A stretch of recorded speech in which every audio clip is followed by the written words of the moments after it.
Welcome back to Sports Cards and a Cup of Joe. This is your host, Joe Davis. And today, I hope to clear up some confusion for some of you who are deciding what to do with your sports cards or non-sports cards or memorabilia or autographs. And I'm calling this episode Consignment Confusion. And the reason I am doing this episode is because I have seen too many friends get burned and others in our industry when it came to selling their sports cards, working through particular online sellers or a consignment house, auction house. And I want to try to clear up some confusion if any of you are in that situation where you're like, I've got a lot of stuff I need to unload, it's time to downsize, or it's time to move out of certain things and move into others. And I literally just had a talk with a client this past week who had explored different options about selling his cards outright, and he has a lot of big dollar cards as well, and he had talked to another dealer about selling outright and discussed what percentage he would get, and he was very unhappy with the kind of offer he got, so he came to see us, and he's now consigning with us as we're trying to help him get the most out of his collection. So what I'm going to do is going to sound like a short sales pitch, but I'm literally just going to compare apples and oranges because I believe what we do and what some others do are very different. In fact, I know it's very different. And in doing so, I want each of you listening to understand both how some auction houses and some online sellers process your cards when you turn them over for consignment, and how I believe our model is the best in the industry because of the way we proceed with things and why clients come back to us over and over and over again. So, as I just had this discussion with a client this past week, he came to us and he said, okay, how does this work? What kind of percentages can I expect to get out of my cards? And so I shared with him that many of our consigners first come to us as a grading client because they have raw cards they need graded, and he's no different. He actually came to us with some cards he had previously graded and that he wasn't happy with offers on, and then he brought us many more raw cards to be submitted. And so as I explained to him, I said, well, here's what we do. We will actually pay for all the grading costs up front, and then we'll deduct that on the back end of the sale. And our percentages are based upon the gross sales price. However, the thing we do the most differently is that we actually, our consignment team led by Taylor Pruitt at the shop, will literally research the cards, research market values, and then set minimum bids at a number relative to the actual market price. What I mean by that is, say it's $1,000 card, we might start the minimum bid at $7.99. And the reason we do that is we've learned that when you start minimum bids at full market, you often don't get any activity, because why is someone going to bid if they don't think they can get a quote deal on the card? So what we'll do is start the cards at a strong percentage of market, high enough to where if that's the only bid you get, it's still a good sale, but not so high that it will keep others from being willing bidders. How's that? So clients are very happy with this because they can literally watch the item on eBay. They see that it's being listed at a fair price relative to full market, low enough to entice a lot of bidding in most cases, but high enough to protect them.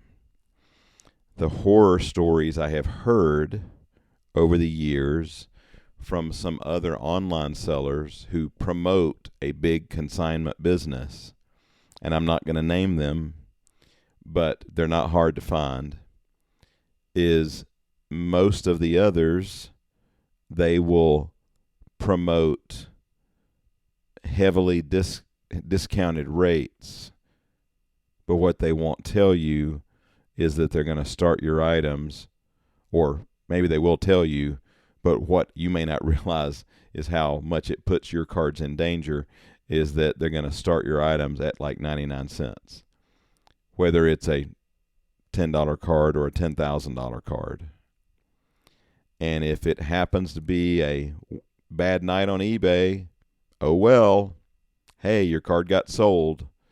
Maybe it got 50% of market. Maybe it got 20%. Maybe it got 100%. But the risk is all on you, because you're handing over your inventory and you're willing to let them start the bidding at basically $1. PSA has even rolled out the same kind of program. PSA recently rolled out a program where they would give you a small discount on the regular service grading. And when I say regular, it doesn't mean entry level, it means the higher level. So you can submit cards at that level up to $1,500 of value. Basically, when clients submit with us and a card is worth between $500 and $1,500, that's the level we will send things out. They call it the regular service level. It's typically about a month turnaround time, and you won't see any increased upcharges from PSA if the card grades at a number to where it's still worth $1,500 or less. So PSA just recently said, hey, consign with us. We're going to give you a discount on regular service grading, but part of the deal to get that discount on the grading is that the cards are going to be listed, I believe it was at 99 cents. So think about this. You're sending your cards in, you're paying for regular service grading, which is typically designed for cards worth anywhere between $500 and $1,500. But to get a small discount on the grading service, you agree to let them list your card for 99 cents at auction, and you're just hoping and trusting that it will bring a good price. And if it doesn't, oh well. You could literally have sent them a $1,500 card, and it could, in theory, sell for 99 cents. Because that's the terms of their contract when you work with them as a consigner on that special. To me, it's not very special. To me, it's very risky. So we approach it very differently. And PSA is not alone in this. And I'm not talking about PSA's grading division. This is their consignment division, which basically works hand in hand, because they are taking the cards in for grading, and then once they're graded, they will then put them on eBay under the PSA seller ID. So when I saw that special offering, I thought, well, they'll probably get a lot of people take them up on it, but I'm very concerned for what the end results might be for some of those who consign their cards, because there's no protection there. You know, what if let's say you have a low-grade Hank Aaron rookie, and the night it gets listed, there happens to be 10 others closing the same night. And, oh well, too bad. You could suffer serious financial damage because your card got listed at pennies on the dollar relative to what it was actually worth. So what I have learned, what we try to do in every service we provide, is how would we approach this if it were our own cards? And in fact, it's how we do approach it with our own cards, with our own inventory. When we list items on eBay, this is the same approach we take. And it's also the approach we take when we sell cards in person for clients at major trade shows. We shoot for, okay, market price is this. This is what we're asking. Let's say a card is a PSA 5, XYZ card, PSA 5, and market value's $1,500. Then we're going to shoot for retailing that card around $1,500. We're not going to put it on eBay and start it at 99 cents. We're not going to put it on eBay and start it at $99 or even $999. We would probably start that around $1,250 or so.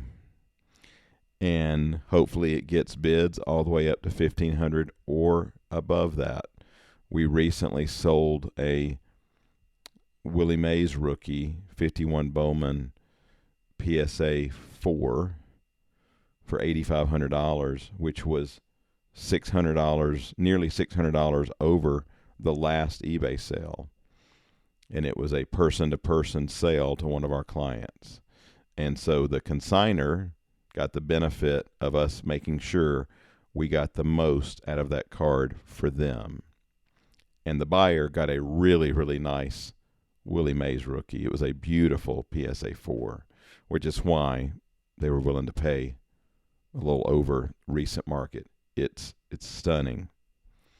So understand, not all consigners are the same. Not all consignment houses are the same. Not all auction houses, not all online sellers are the same. I saw one seller boasting about the thousands of cards they had taken in at the National to sell through their eBay. And from everything I've heard, they do a great job with the sale. But again, they're one of those that start the cards at pennies relative to actual market value.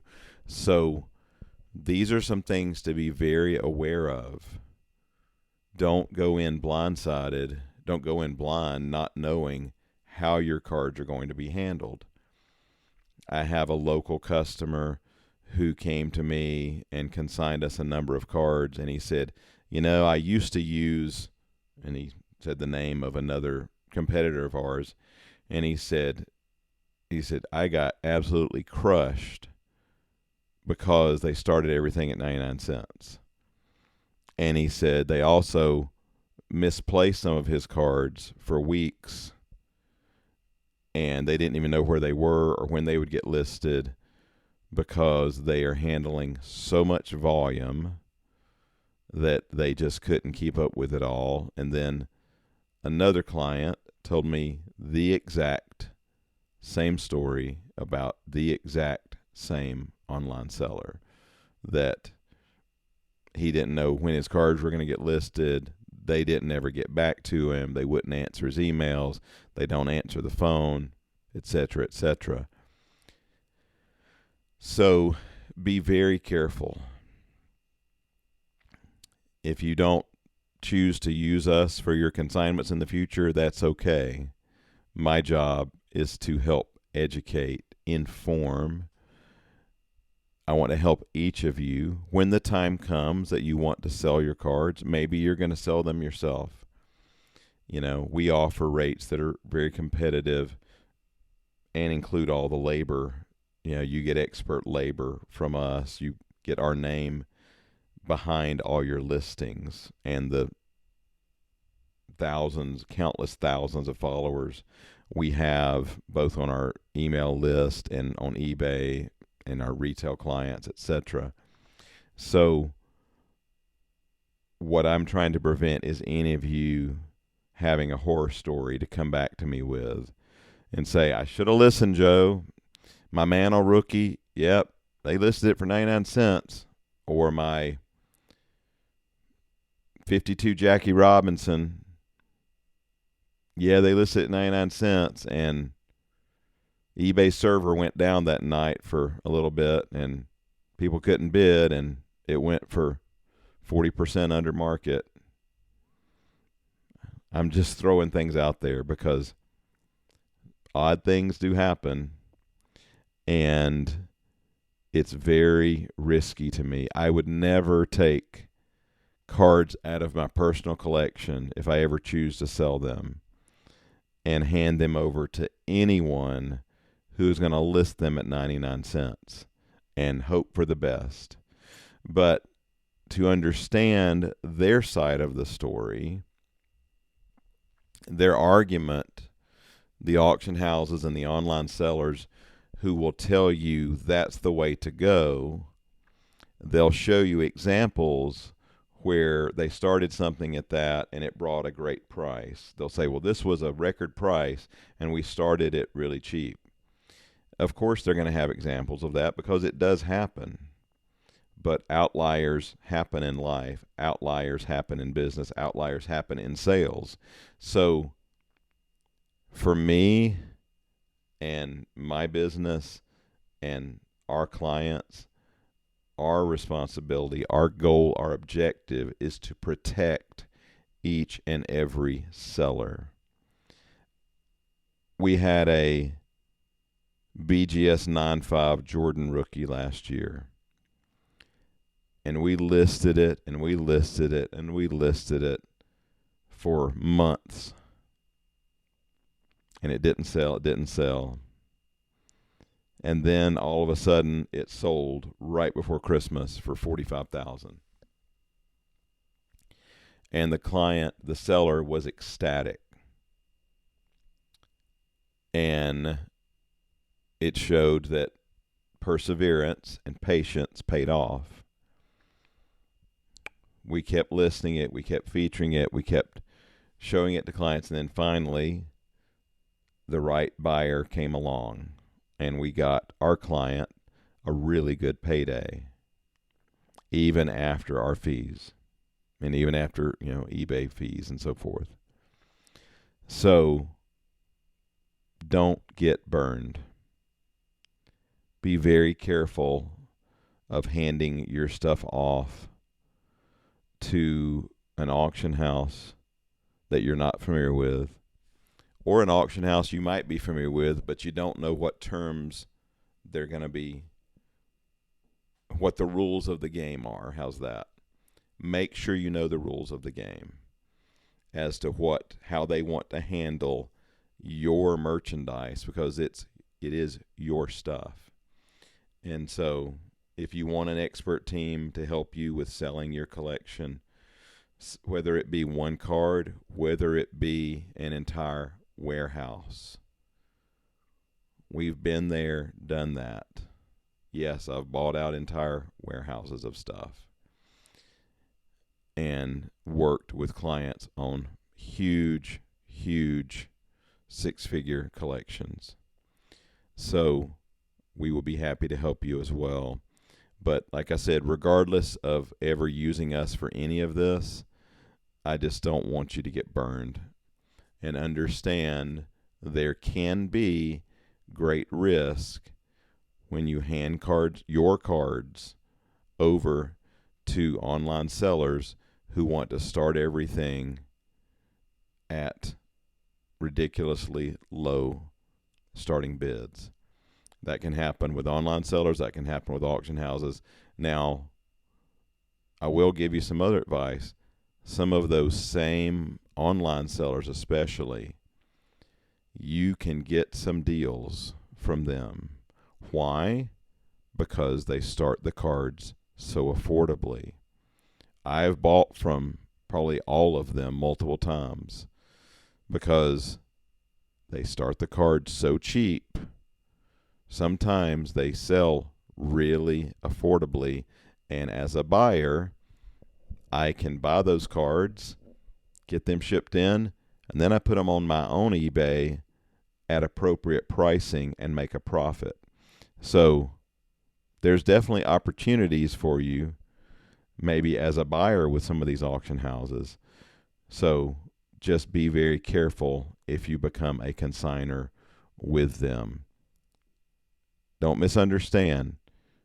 Some clients use them over and over, and they're happy with the results, and they're willing to take that risk.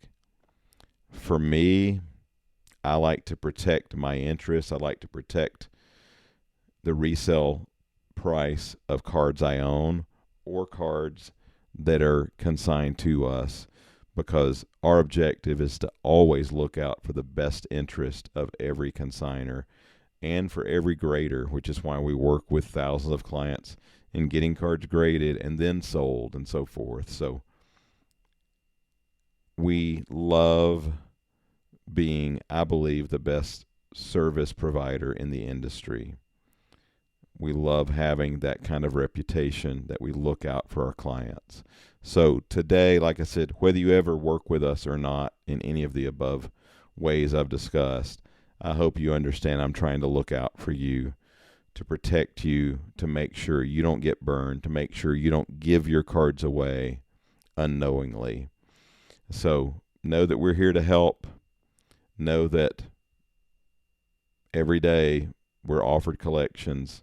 Nearly every day we're offered new consignments and cards coming in, coming and going, going back out the door. But we're here to help you if you have a need. So thanks for listening, everyone. I hope this has shed a little light. Hopefully it's cleared up a little bit of confusion on how some consignment houses work and the difference in what our company offers. And so hope it's been helpful. Hope you have a better understanding. If you've got questions, you're welcome to send an email to HeyJoeDavis. That's H-E-Y, HeyJoeDavis@gmail.com. I answer those personally. I'll be happy to take a look. But I hope it's been helpful. We'll be back with more great content next week. Thanks for listening, everyone. Remember how much Jesus loves you. He loves you so much, he gave his life for you. And remember that I think you are awesome too. Thanks for listening, everyone.